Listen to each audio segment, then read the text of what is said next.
Today we're going to be talking about choices, and in terms of choices for stress management. Life is full of choices. I have a favorite thing here about an actual radio conversation with the Chief of Naval Operations taping it about 10 years ago. It says, Hale, please divert your course 15 degrees to the north to avoid a collision. The answer is, recommend you divert your course 15 degrees to the south to avoid a collision. Question, Hale, this is the captain of a U.S. Navy ship. I say again, divert your course. Answer, no, I say again, you divert your course. It actually happened. This is the captain of the aircraft carrier Enterprise.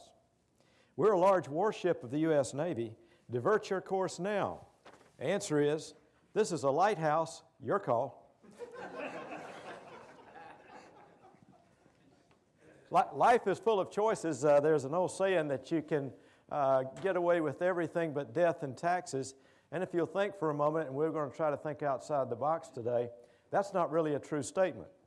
You can actually avoid taxes if you're willing to pay the consequence. So we're down now really to one choice, or one non-choice option, which is death. We can avoid taxes and pay a consequence. So everything in life is made of choices. Look with me, if you will, on this little sketch.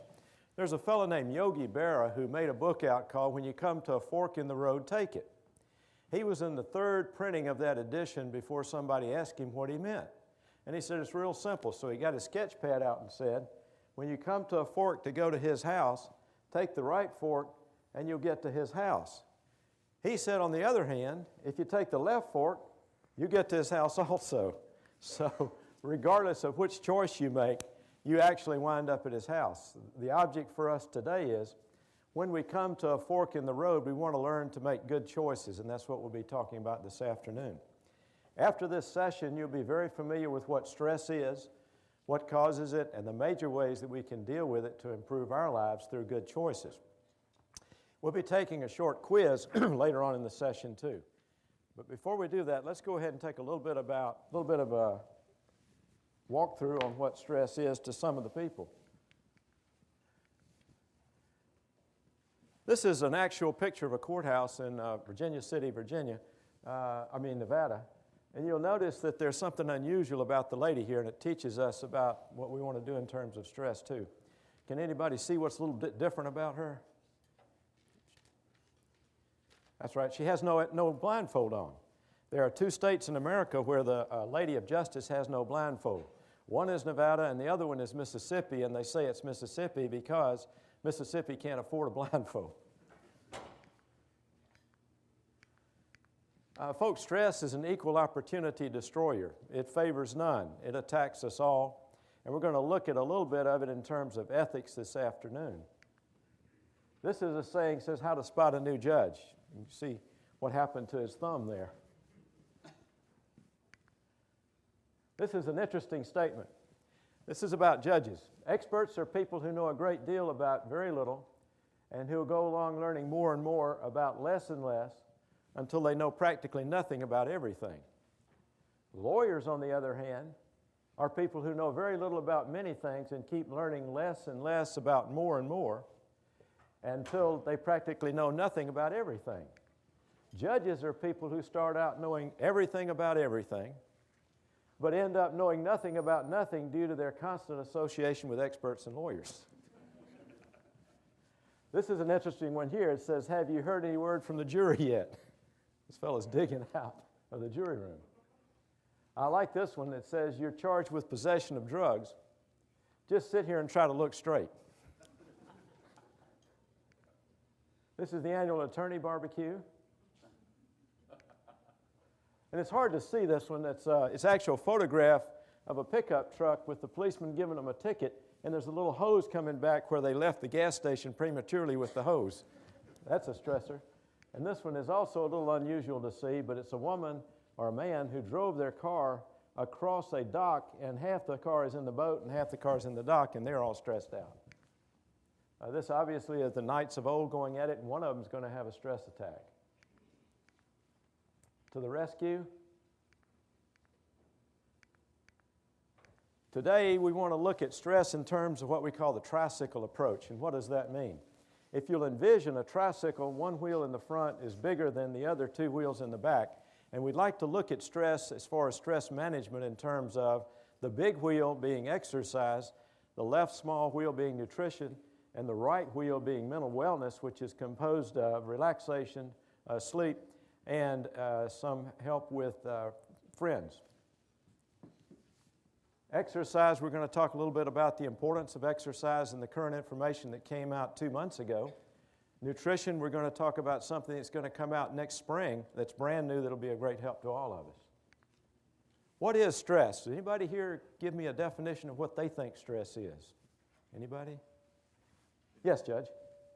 Stress is Robert Rosen taking the deposition with the civility rule in front of him. That'll do it. Robert, do you have a definition of stress? I was going to say being married to my wife, but that probably wouldn't be a good idea. This is statewide, Robert. Anybody else? Not enough time to do everything. Exactly. In Reno, Nevada, where I teach from time to time, they say stress is last call at the bar. But actually, if you'll think for a moment, Reno's bars stay open 24 hours a day, so I don't know that that's really a good definition. There was Minnesota had a first pay raise for judges after about 10 or 15 years, and they were ready to put it into effect when the governor vetoed it. And I went up there and made a speech right after that, and to a judge, every one of them said stress was the governor of Minnesota. So everybody has a different definition of stress.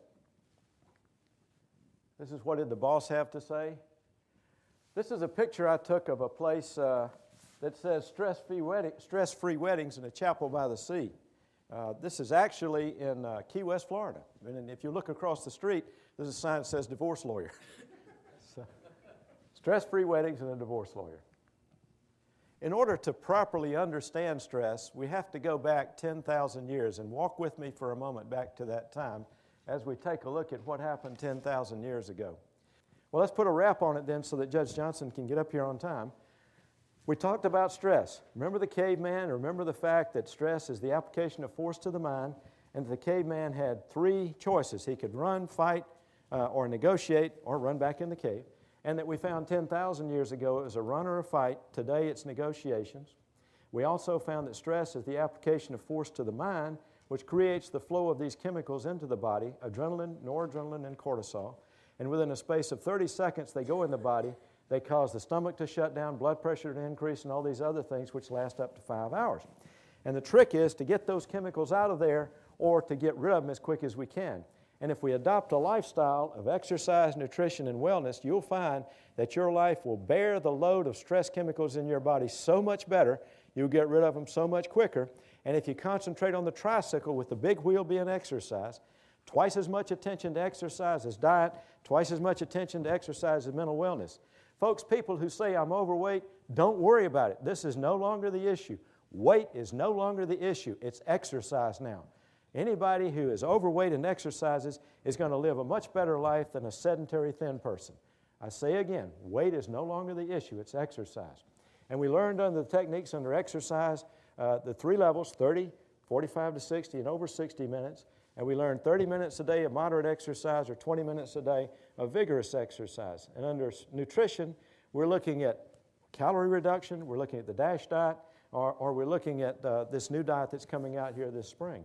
And in terms of mental wellness, we're looking at relaxation, 10 minutes a day, we're looking at adequate sleep, and we're looking at friendships. And having said all that, I'm going to turn the floor back to our moderator, Judge Brown, and thank you very much for a wonderful opportunity to be with you today.